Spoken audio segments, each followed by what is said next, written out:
Entonces, el tema 8 es el que tienen en sus pantallas, reumatismo de tejidos blandos. El índice que vamos a desarrollar es el que tienen allí. Básicamente manejamos definición, epidemiología, etiopatogenia y manejo de hombro y de codo. Doctores, el resto no está consignado en el sílabus, pero van a tener que cada uno leerlo por su cuenta. Porque como ya les dije, no les van a quedar tiempo de aquí hasta que concluyan la carrera. Así que el tema de muñeca, de manito, el tema de cadera, de rodilla, de tobillo, tarso, eso lo tienen que leer por su cuenta. Definición, bueno, es una patología que puede ser de carácter inflamatorio o mecánico de las estructuras que están cercanas, que son vecinas a las articulaciones que intervienen constantemente en su movilidad. La clínica común a todas ellas es básicamente el dolor localizado o en las proximidades de la articulación que suele aparecer frente a la presión, que genera una limitación para el movimiento y que puede reproducirse el dolor frente a un examen o maniobra de contrarresistencia. Este tipo de patología puede ser localizado, regional o generalizado. Nosotros nos vamos a centrar básicamente en el localizado, que tiene que ver con hombro y con codo. Los mecanismos por los cuales se producen este tipo de enfermedades pueden ser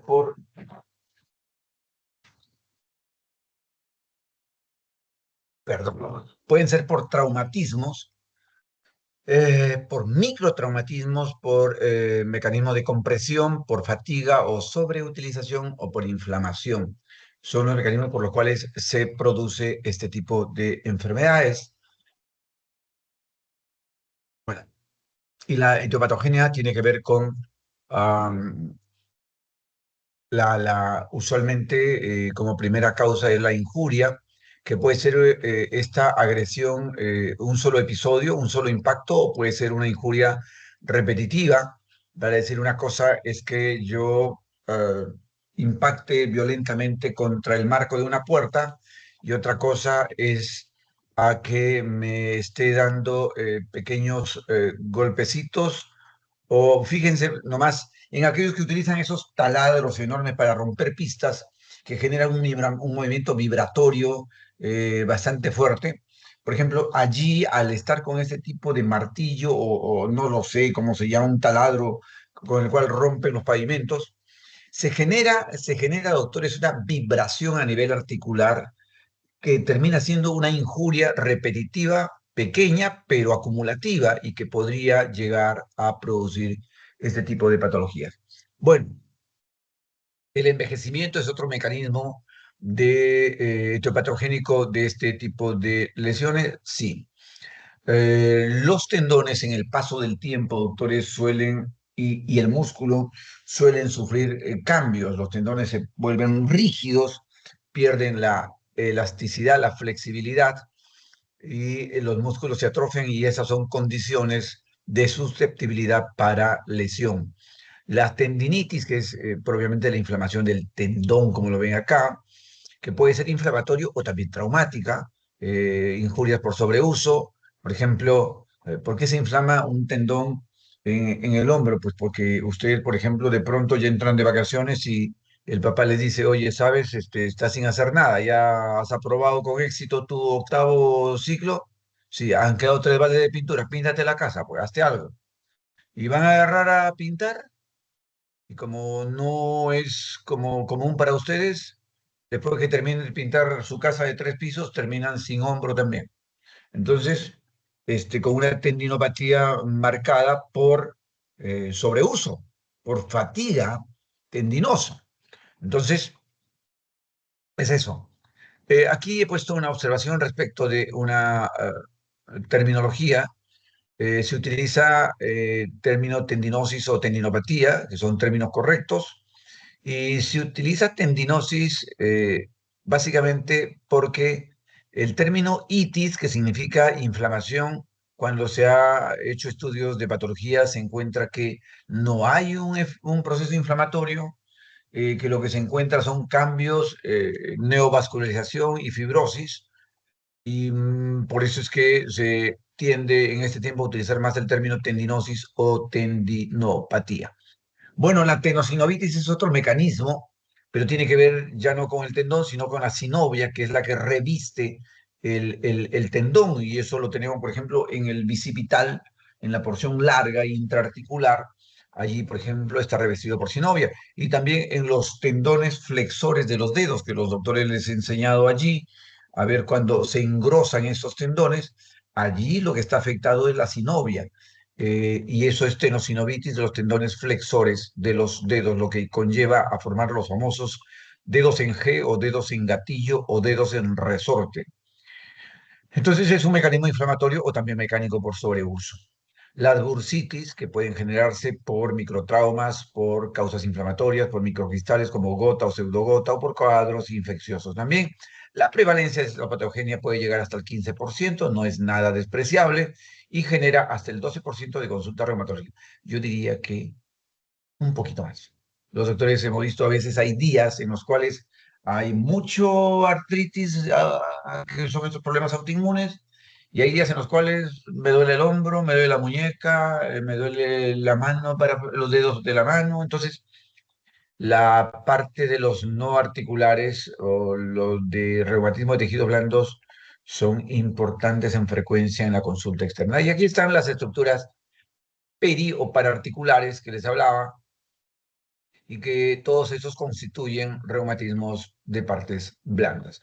Si se inflaman las entesis, como en el caso del codo, que también sus compañeros les expliqué hoy día, la epicondilitis medial y lateral, ¿no es cierto? La entesis es el segmento en el cual termina el tendón y se inserta en la parte ósea.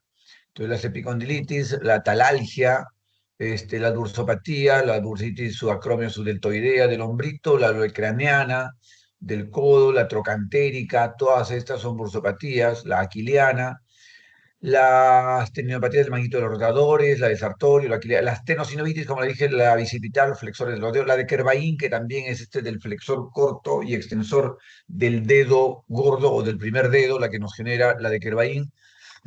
La patología sinovial, que son los famosos gangliones que suelen salir con frecuencia en el dorso de la muñeca, el quiste de Baker, que sale en el hueco popliteo de la rodilla, y la capsulitis adhesiva, que es una patología bastante dolorosa, los que comprometen a fascias y a neuropatías, y aquí los tienen.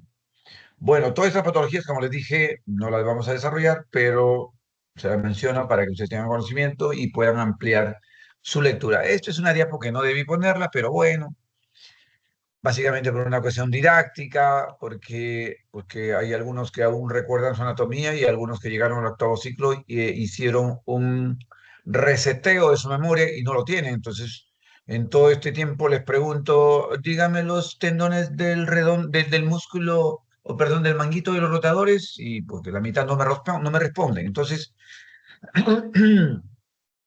esta es la parte anterior y esta es la vista posterior del hombro. Es importante tener en cuenta en la vista posterior, acá está la escápula, la espina de la escápula, y por encima de la escápula, esto es bien simple, está supraespina, supraespinoso, ahí está el supraespinoso. Por debajo, el infraespinoso, que no hay forma de olvidarse. Por debajo, el redondo menor o el teres menor. Ahí están tres de los que van al húmero, a la cabeza, y el cuarto lo completa, aquí está, el subescapular, que está por delante, doctores, por delante, pero que también el tendón llega a la misma cabeza del húmero, formando el manguito de los rotadores. Y estas son las tendinopatías o las patologías frecuentes: tendinopatía del supraespinoso, la cálcica del supraespinoso, el desgarro del manguito rotador, que puede ser de cualquiera de estos tendones, pero que es con mayor frecuencia el supraespinoso, la tendinopatía subescapular, la bicipital, la rotura del tendón bicipital, la bursitis o acromio subdeltoidea y la capsulitis adhesiva, más o menos en frecuencia están descritas allí. Y frente a esto, doctores, podemos utilizar la clínica, que es la más importante, que es lo que más van a tener a la mano, doctores, es su conocimiento de anatomía, de fisiología, los que les va a ayudar a determinar, a llegar al diagnóstico. La ecografía nos puede ser útil, es un método bastante cómodo, al alcance. Estas máquinas las pueden encontrar tal vez en su CERUM, tal vez ahí en su puesto de salud, en su centro de salud, y a veces los médicos generales ahí han sido entrenados uno que otro para poder hacer esto, que no es correcto, pero que salva del apuro. Bueno, en medio de la geografía agreste que tenemos, es válido que algún médico general lo pueda utilizar. Lo que no es correcto es que en la costa o en ciudades de la Sierra y la Selva, que son capitales de provincia, tengan que médicos generales realizar ecografías. A mí eso no me parece correcto. Para eso están los radiólogos que hicieron especialidad, que tienen ojos y manos entrenadas por años para poder ejercer y hacer este tipo de exámenes, que son máquina dependiente y que son operador dependiente.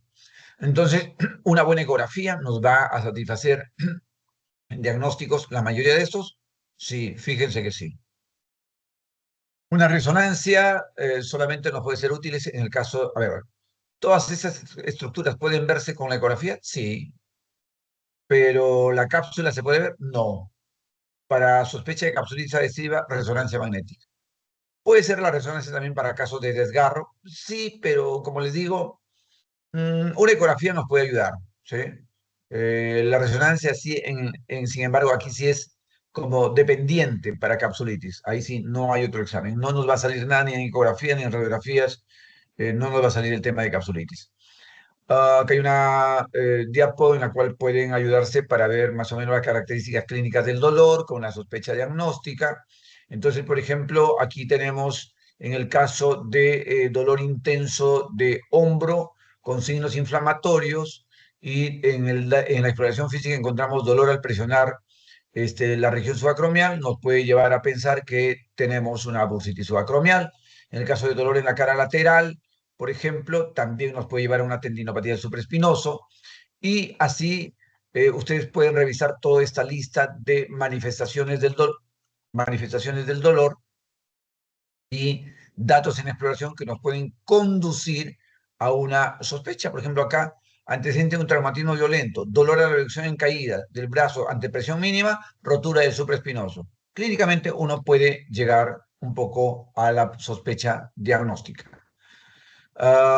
Esto es, a ver, patologías por regiones, igual, no vamos a ver todo esto, pero que es importante mencionarlo o que lo tengan en cuenta para que vean todo lo que podría hacerles falta, doctores, porque no se vale, pues, como les dije, al comenzar la clase, algunos alumnos me reclamaron en el ciclo anterior que la pregunta que yo había hecho no estaba en la diapositiva y eso no está bien, porque indica que el alumno no amplía su lectura. Entonces, ustedes se van a presentar al examen del ENAM o a un residentado médico y le va a venir patología de tobillo y ustedes no le van a decir, bueno, un momentito, señores de la Sociedad de Universidades, de la Facultad de Medicina, saben, en la San Martín no hemos hecho tobillo, no nos pueden preguntar eso.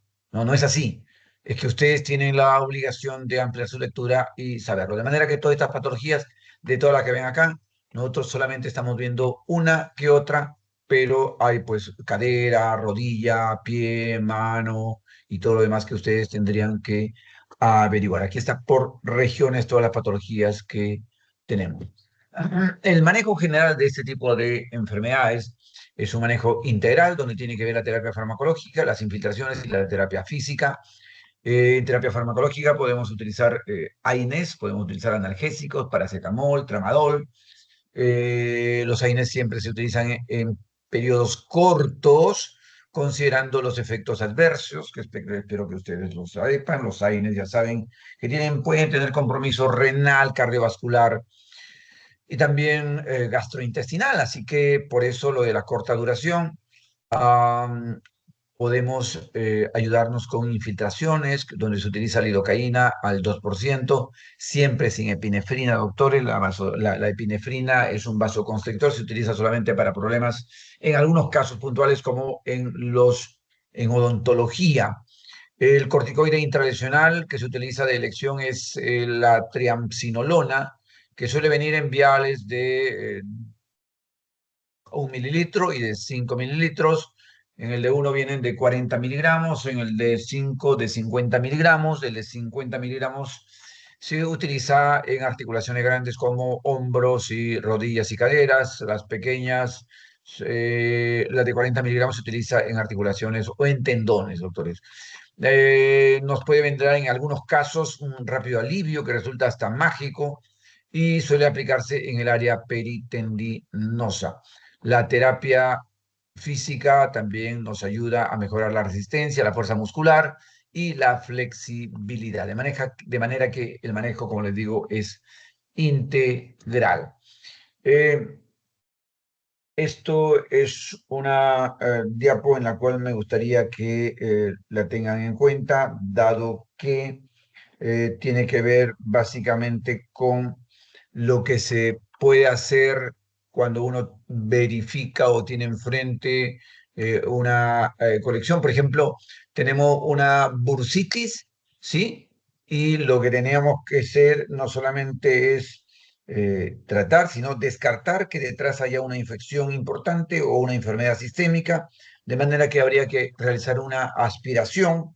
Resulta obligatoria en caso de que sospechemos de que hay microbios, o sea, una bursitis séptica, y habría que enviarla para estudio, ¿no? La tinción gran, cultivo de líquido y todo lo demás va a ser importante por precaución.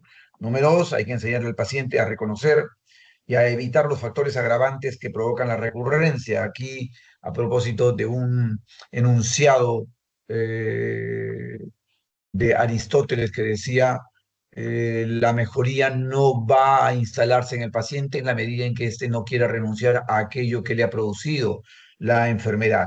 Entonces hay que enseñar al paciente a evitar los factores agravantes. Tercero, instruir en la terapia de autoayuda, también incluyendo realización diarios de ejercicios para la movilización.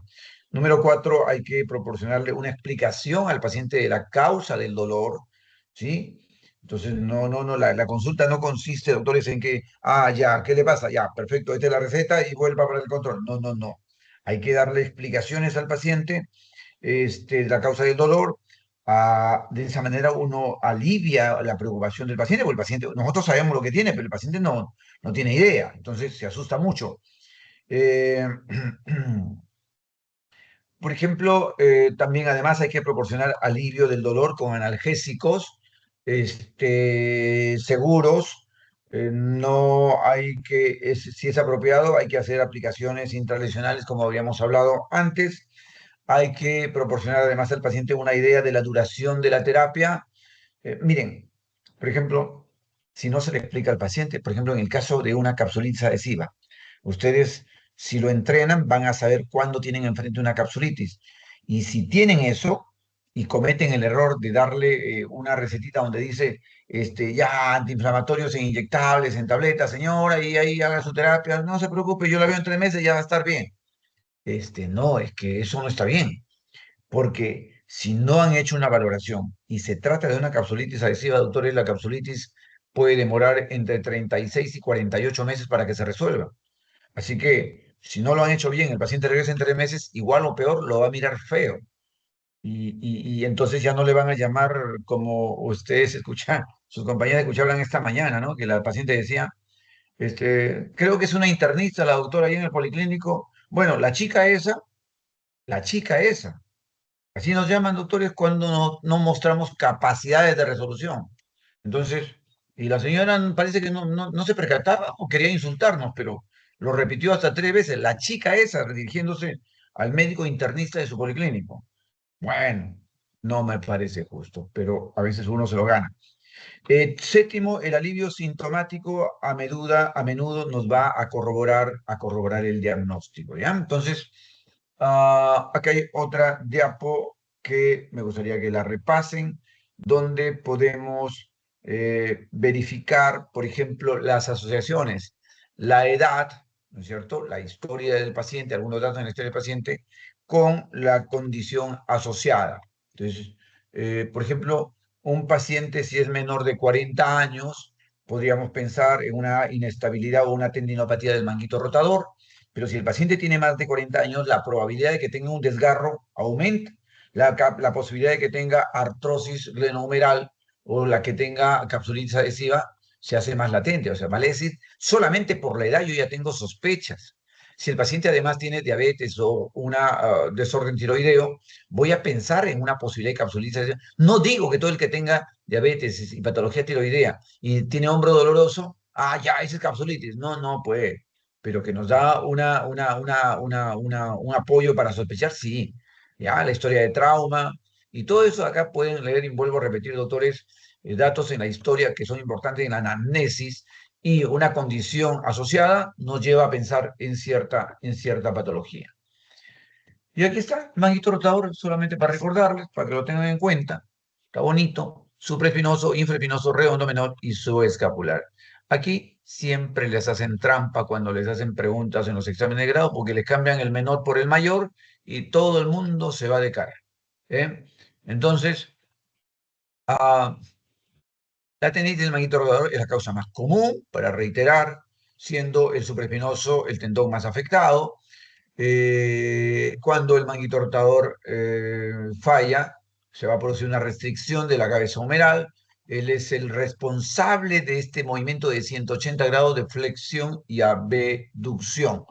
El manguito rotador. Y aquí esto tampoco te voy a ponerlo, pero solamente para que tengan en cuenta lo siguiente, doctores. En la medida en que ustedes no tengan así clarito en la corteza cerebral, su conocimiento de anatomía impregnado como una impronta ahí, como una marca de la Facultad de Medicina, van a tener problemas a la hora de evaluar y si algún día tienen que hacer alguna aplicación, peor todavía. Entonces, hay que siempre tener en cuenta la gráfico por dónde está esta estructura, por dónde está la cápsula, el tendón, dónde pasa esto. Yo a uno de sus compañeros, recuerdo en una clase, le dije, doctor, evalúe en el paciente, ahí está el paciente, el canal bicipital.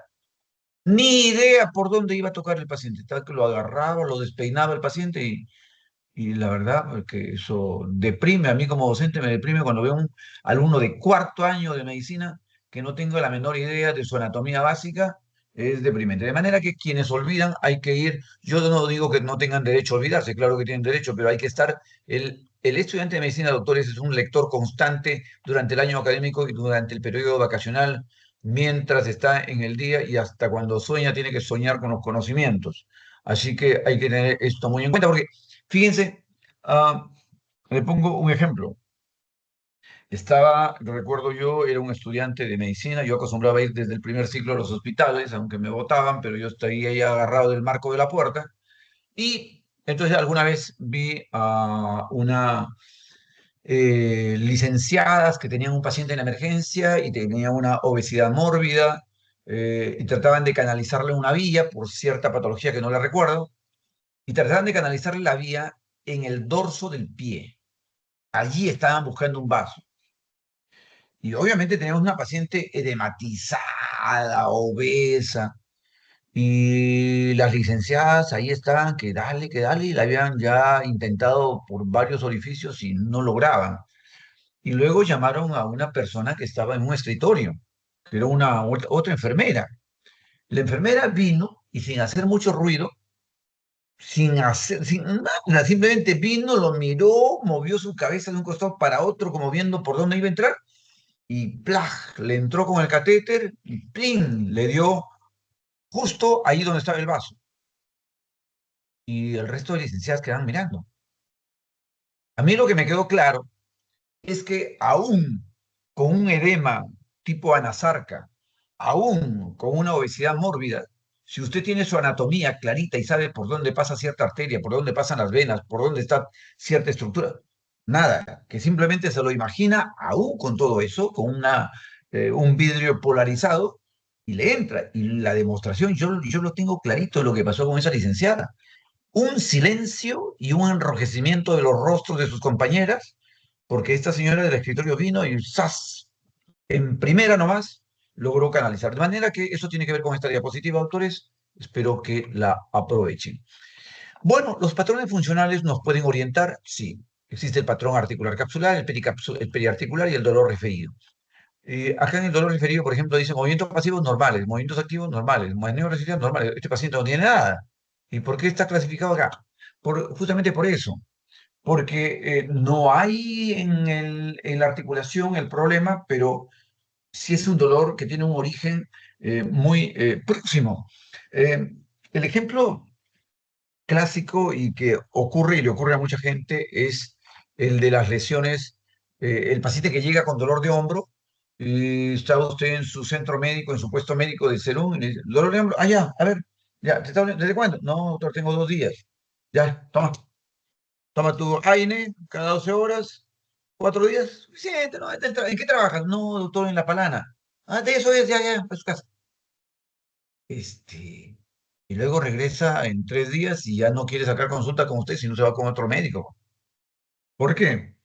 Porque si usted lo hubiera evaluado y se da cuenta que los movimientos pasivos están conservados, los activos están conservados, maniobra conservada, pero el paciente siente un dolor que no tiene sentido. Dice, doctor, ¿acá a dónde? Acá atrasito, del hombro, atrasito, acá nomás. Entonces lo que usted tendría que haber hecho como buen clínico es, señor, le voy a dar estos antiinflamatorios, pero regrese usted en 72 horas. Y si hay algo antes, usted viene nomás. Entonces, ese paciente se va y cumple su indicación y efectivamente va a regresar. ¿Por qué? Porque para cuando regrese el paciente le dice, doctor, me está molestando más, todo esto me duele, me arde, toda esta parte. Entonces, ahora usted vuelve a revisar y lo que va a encontrar allí, justo en esa zona detrás, una zona enrojecida, pequeña, pero enrojecida.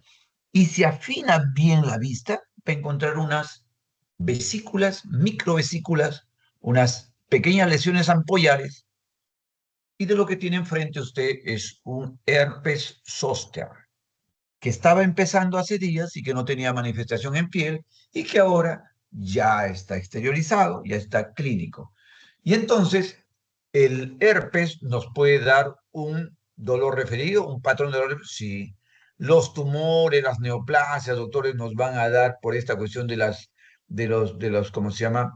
Del recorrido de los nervios en esta suerte de metámeras desde embriología, nos van a dar dolores referidos. El patrón periarticular, donde los movimientos pasivos son normales, en los activos hay limitación, y en la mayoría de las resistencias también, y el articular capsular, donde hay limitación en pasivos, en activos, y son normales las maniobras contra resistencia. Y aquí están los patrones ya un poco con las patologías descritas. El patrón periarticular es sugerente de tendinitis, bursitis, tendinosis bicipital, rotura del manguito rotador y tendinitis calcificante. Aquí están cada una de los patrones, y aquí, como le decía, el dolor referido no solamente es un herpes, sino también puede ser tumores, lesiones medulares, trastornos neurológicos, afecciones de los plexos, problemas vasculares, colelitiasis, pancreatitis, infarto agudo del miocardio. Bueno, hay muchos dolores referidos. Cuando tenemos un paciente enfrente, hacemos una anamnesis, las preguntas rapidísimas. En la consulta no hay mucho tiempo, pero hay que tener todo esto presente.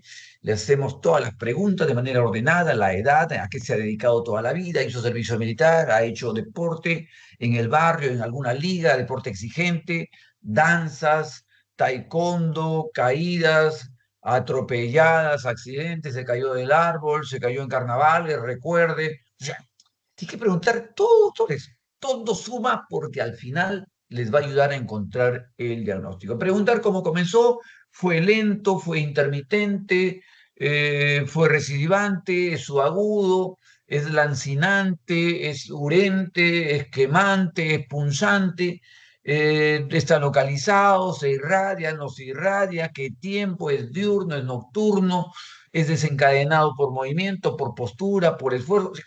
Doctores, todo eso se pregunta y todo eso nos orienta a llegar a un diagnóstico sin necesidad de una ecografía, de una resonancia, solamente con la clínica. La inspección continúa, se debe revisar siempre el paciente en bipedestación o en sedestación, desnudo hasta la cintura, si es sexo femenino, con las consideraciones del caso, de la cobertura, y comenzar la inspección siempre por el lado contralateral. Doctor, me duele el derecho, pero usted empieza inspeccionando el izquierdo, pero antes le avisa, pues, porque si usted empieza, el paciente viene por dolor en el hombro derecho, y usted empieza por el izquierdo, que debería ser así, y no le dice al paciente, el paciente se ríe en su cara.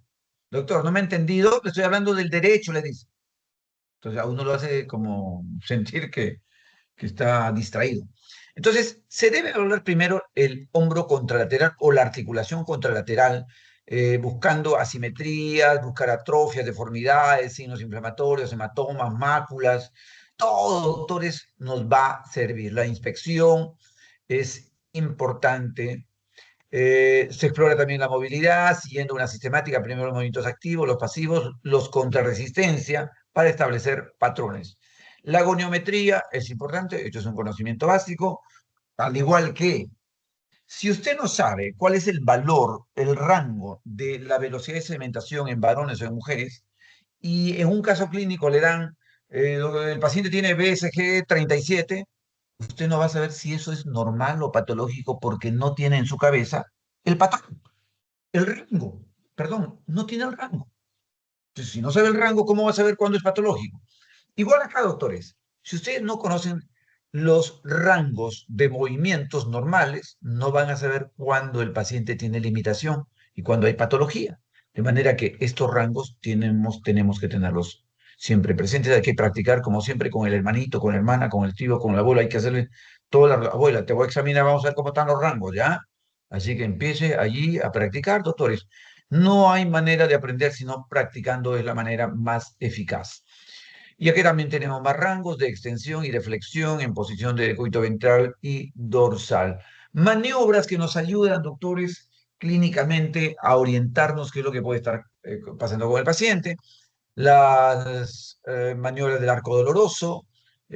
Todos estos de acá nos van a dar compromiso subacromial. Y aquí está Jokun, arco doloroso, el impeachment de Neer, el impeachment de Hawkins Kennedy, la maniobra de Job, el drop R, la maniobra de Paté, una serie de maniobras Napoleón, y se las han puesto de manera graciosa algunas por ciertas posiciones, pero nos orientan, doctores, a pensar qué es lo que tenemos enfrente. ¿Ya? Entonces, a ver, veamos. Acá pasamos un poco rápido. Arco doloroso, que es una abducción del miembro superior, ¿no es cierto? Que se puede llevar hasta los 120 grados, pero cuando usted rota la mano o abduce el miembro superior entre 60 y 120, el dolor se hace intenso. ¿Y eso qué nos dice? Nos dice que tenemos un compromiso subacromial. Esa es la maniobra del arco doloroso. Y así tenemos, doctores, maniobras como el impingement de Need, también para ver lo mismo, el compromiso subacromial, el impingement de Hawkins Kennedy, que también nos ayuda, y esta es la forma como se hace la maniobra de Yokun, lo ven tal cual, así como está, la mano se lleva al hombro contralateral y el codo se aleja del plano axial del tórax. Al hacer eso, el dolor se incrementa y eso nos indica compromiso subacromial. Aquí están otro grupo de maniobras que también nos van a conducir. Está la prueba del supraespinoso de Job, que nos da positivo.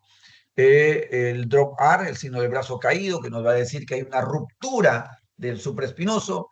El paciente abduce y a veces con apoyo del examinador, el miembro superior se lleva al máximo y luego se suelta, se le deja caer. El paciente empieza a bajar lentamente el miembro superior y llega a un punto en el cual cae bruscamente. Aquello nos dice directamente que tenemos alta sospecha de ruptura total del supraespinoso o desgarro del supraespinoso. La maniobra de Paté también está escrita ahí para evaluar infraespinoso. Las maniobras de contrarresistencia, esta es la misma, el signo de Napoleón, que adopta su nombre dado que el señor pequeñito, tenía esta posición, ¿no? Se colocaba la polaca, que es este chaleco de los militares, y siempre tenía las manos en ese lugar. Bueno, cuando se colocan las manos en esa posición y lleva el codo a un plano anterior al plano axial, se va a generar dolor y aquello nos indica que hay patología o ruptura del tendón subescapular. De la misma manera, la maniobra de Gerber, que consiste en llevar el miembro superior como quien lleva en las mujeres al brasier, ¿no es cierto? Y una vez que lo tienen en esa posición, el examinador aleja la mano o el miembro superior lo aleja del dorso. Al soltarlo, lo normal es que uno pueda bajar la mano o en todo caso regresar acá, pero lentamente. Pero cuando es patológico, usted hace esta maniobra de separarlo del dorso y cuando lo suelta, hace el efecto de látigo, golpea, inmediatamente golpea la espalda. Eso nos indica que hay patología del tendón subescapular. La tendinitis del manguito rotador se evalúa, a ver, el síndrome del pinzamiento subacromial, que es el famoso impeachment, se produce compresión anatómica del manguito rotador cuando tenemos esto. Este compromiso suele estar asociado, mire, cuando hay tendinitis del manguito rotador, casi siempre está asociado a bursitis subacromio subdeltoidea. No siempre, pero en alta frecuencia sí la hay. Esto puede progresar de tendinosis a ruptura parcial o completa. Sí, en el paso del tiempo puede llegar a este estadio. Puede ser agudo o crónico. Casi siempre el supraespinoso está más comprometido que el infraespinoso. Y en la clínica del manguito rotador suele haber dolor en la región lateral, superior y lateral, ahí pegada al deltoides, pero también en la parte superior donde usualmente se colocan los galones. La irradiación suele ir hasta el deltoides y no más allá del codo, jamás. El dolor pues, se incrementa por las noches. Hay una limitación para la reducción y la rotación externa y la maniobra del arco doloroso del impeachment están positivos. Este es el primario y este es el secundario. El primario se suele dar en mayores de 40 años, el secundario en pacientes jóvenes, en los mayores generalmente por irritación, en los jóvenes casi siempre por traumático, porque practican deportes y todo eso ahí. Las imágenes, doctores, en el hombro doloroso eh, no suelen ayudarnos mucho las radiografías, salvo para casos de artrosis acromioclavicular o glenohumeral, pero que tampoco tendría que ser muy severas esas artrosis para que nos expliquen un hombro doloroso. Casi siempre la radiografía no nos ayuda mucho en este caso, porque como habíamos visto en la lista de patologías, casi siempre está comprometido los tendones. Entonces, la radiografía no me permite ver nada de eso. Les recuerdo que con una radiografía, doctores, de las 10 estructuras u 11 que hay en un hombro, solamente nos permite ver una. ¿Cuál? El hueso. Y una y media en realidad, porque la media es el espacio articular entre hueso y hueso. No vemos el cartílago, no vemos el líquido, la cápsula, no vemos la bursa, pero vemos el espacio. Indirectamente nos orienta a algo, pero no nos permite ver nada más que eso. Entonces, una radiografía solamente se pide bajo la sospecha de fractura, no en otra cosa. La ecografía es de bajo costo, como les dije, está disponible en varios sitios, pero es operador dependiente. Yo diría que también máquina dependiente porque hay ecógrafos de muy mala resolución que ya son de generaciones iniciales y hay algunos otros muy, muy sofisticados y modernos. La resonancia, como les dije, puede ser preferida, pero básicamente para casos de tumores, para casos de desgarros traumáticos, para casos de necrosis y para casos de capsulitis. El tratamiento con AINES, infiltraciones, tratamiento tópico y terapia física, que ya explicamos antes, que es común para todos. La ruptura se produce en el 50% de casos en los cuales hay ruptura, no suele haber trauma previo, doctores. Simplemente que puede llegar a esto por fatiga y por cronicidad. La ruptura podría ser parcial o completa. La clínica, como les dije también acá, igual que en la tendinopatía del manguito rotador, es el dolor nocturno y en abducción hay debilidad para la abducción, obviamente, pérdida del rango de movimiento. Tratamiento es con AINES, terapia infiltraciones, y en algunos casos, cuando es agudo y cuando es al momento, y además son pacientes jóvenes, pudiera hacerse un abordaje quirúrgico. Caso contrario, solamente es AINES, terapia, infiltraciones y sobre todo terapia para entrenar otros tendones y que hagan la función de el supraespinoso o del infraespinoso, pero cuando se rompe todo el manguito rotador, pues que no hay mucho por hacer. La capsulitis adhesiva o el famoso hombro congelado o también llamado pericapsulitis. La causa, en la mayoría de casos, doctores, es idiopático. Sin embargo, pues que se llama idiopático, pero en el fondo, cuando se empieza a buscar, hay un buen grupo que tienen este tipo de patologías o desencadenantes. Los traumas, las inmovilizaciones, se entiende, un paciente inmovilizado, doctor, va a generar aquí adherencia, la diabetes mellitus, el trastorno tiroideo, las cardiopatías, las hemiplejías, que más o menos va de la mano con que hay inmovilización, enfermedades pulmonares, carcinomas, tuberculosis, enfermedad del manguito rotador, inflamación glenohumeral aguda, están asociados en los estudios a desencadenante de capsulitis adhesiva. La clínica son pacientes casi siempre arriba de 40 años, dolor, insensibilidad, limitación severa de rangos activos y pasivos. El paciente prácticamente tiene una posición antálgica, el miembro superior pegado al tórax y ya. Radios X, como le dije, no nos sirven en absoluto, no sirven, no se ve nada, solamente nos sirven para sospechas de fractura.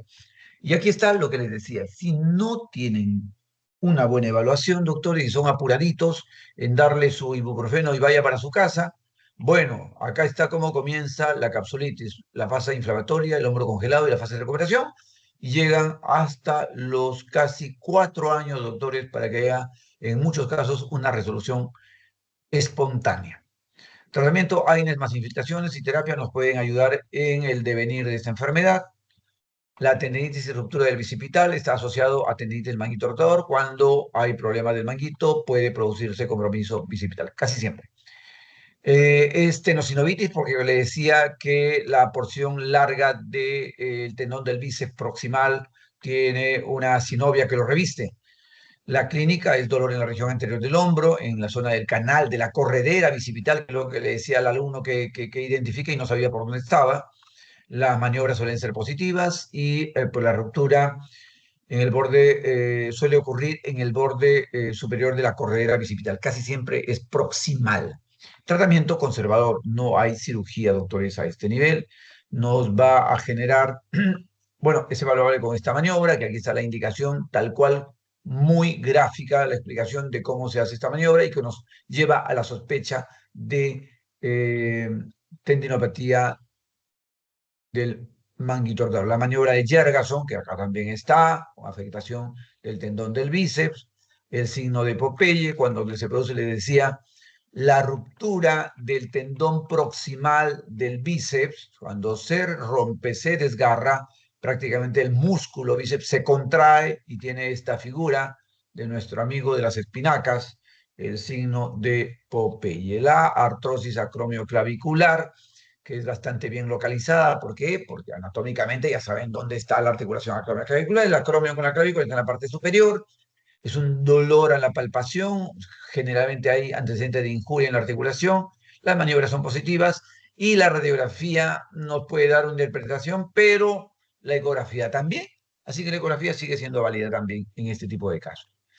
El test de O'Brien, que nos ayuda también a detectar el tema de la artrosis acromioclavicular, que es la misma, la palpación directa de la articulación, acá está, ¿sí? El acromion, donde se une con la clavícula, el acromion, allí es la palpación directa.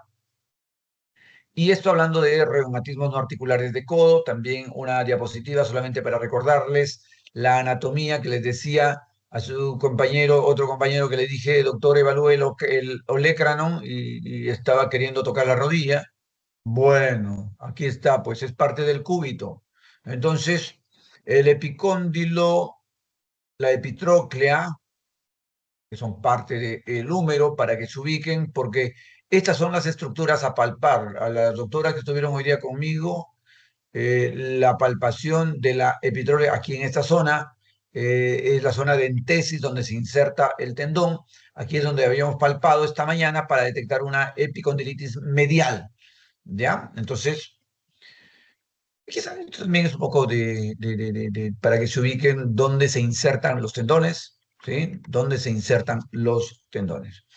Reumatismos no articulares de codo, tenemos la patología, la epicondilitis lateral, llamada codo del tenista, la medial, también llamada codo del golfista, La bursitis olecraniana y la neuropatía cubital son las cuatro patologías que el sílabo de la facultad nos está considerando. Y como siempre, la clínica es muy importante para poder llegar a una sospecha diagnóstica. Como verán los doctores, allí cuando el paciente llega al consultorio nuestro, lo que hacemos es directamente ir a hacer una pequeña maniobra, una palpación, solamente con la palpación y ya está. Tenemos básicamente el diagnóstico. No requerimos de ningún tipo de examen, ni ecografía, ni radiografía, ni nada de eso, porque no hay necesidad, doctor, en la clínica es importante. Entonces, la ecografía nos puede ser útil, sí, nos va a corroborar aquello, doctor. Sí, sí, sí, sí, tienen a la mano, pues hágalo. Sino que en el caso nuestro pedimos una ecografía y por el sistema de salud que tenemos en el país, que lamentablemente no depende de nosotros, pero que viene de muy arriba, a veces hay mucho diferimento muy largo para que le hagan una ecografía, entonces perdemos el tiempo, el paciente sufre. Para la bursitis sí es necesaria una ecografía porque la imagen nos va a ser sugerente del contenido, qué cosa es lo que hay. Tal vez sea un problema de gotas, tal vez sea un tofo, tal vez sea un absceso. Entonces tenemos que, la ecografía nos va a ayudar, pero en todo caso, si hacemos el drenaje, como les mostré en una diapositiva anterior, si hacemos el drenaje, aspiramos la colección, tenemos que enviarlo para cultivo bajo la sospecha de una bursitis séptica o tal vez tenga cristales de calcio o tal vez tenga cristales de ácido úrico.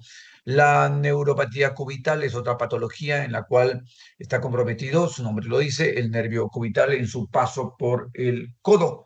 Entonces, ¿una electromiografía nos pudiera servir? Sí, sin embargo, es un procedimiento costoso, ligeramente traumático, hay que colocar algunas agujas allí en la zona del antebrazo, pero que la clínica también nos puede orientar, si es que están en medio de la nada, también pueden valerse de sus conocimientos. La bursitis olecraniana, las causas pueden ser traumáticas, las infecciones, las enfermedades por cristales, la gota, la pseudogota, las artropatías también nos pueden llevar a una bursitis. La clínica es dolor, hay tumefacción, sin embargo, algo característico es que ni la flexión ni la extensión del codo están comprometidas. El tratamiento son AINES, aspirar no olviden para poder enviar, pero cuando hay la sospecha de que hay contenido séptico purulento, no se puede hacer una infiltración, porque eso generaría una proliferación o que se reinfecte o que la infección se magnifique. Si hay sospecha de infección, simplemente se aspira y se inicia tratamiento antibiótico si es que tenemos la presunción de que es infeccioso. La decisión tiene que ver con el corte para poder hacer un buen drenaje y lavado de la bursa. La epicondilitis lateral, denominada codo del tenista, no se entiende la razón, pero solamente el 10% de tenistas son afectados, así que no entiendo por qué lo de codo tenista, pero ya está. Lo rotularon y tenemos que aceptarlo. Es bastante común por sobreuso, por fatiga de la articulación.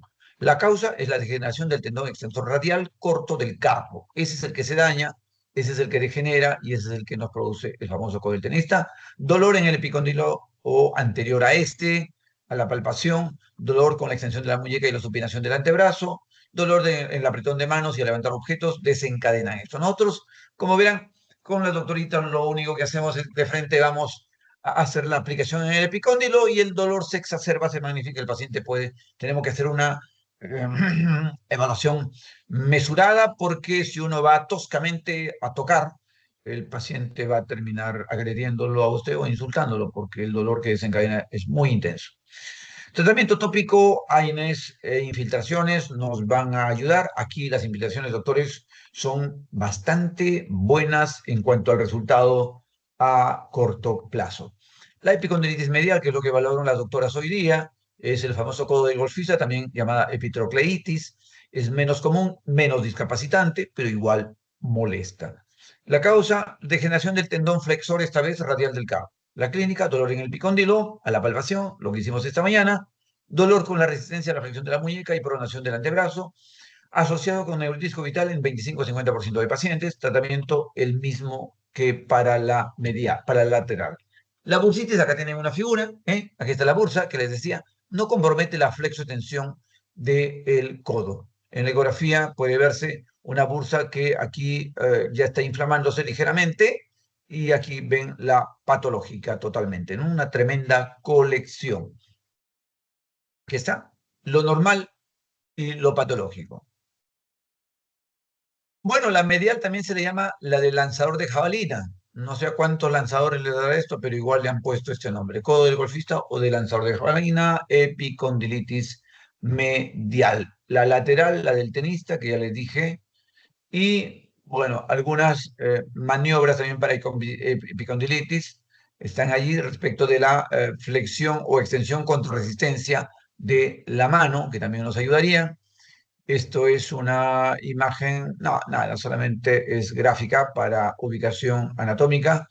Y acá la neuropatía cubital, que tiene que ver con, valga la redundancia, el nervio cubital en su paso por el codo y que va a generar una parestesia de dedo y medio, del quinto dedo y la mitad del cuarto dedo, ¿no es cierto? Porque el territorio del lado contralateral de los tres dedos y medio de acá es territorio del nervio mediano, ¿no es cierto? Que es el que pasa por debajo del tendón del carpo, que nos da la famosa patología del síndrome del túnel carpiano, pero el cubital no.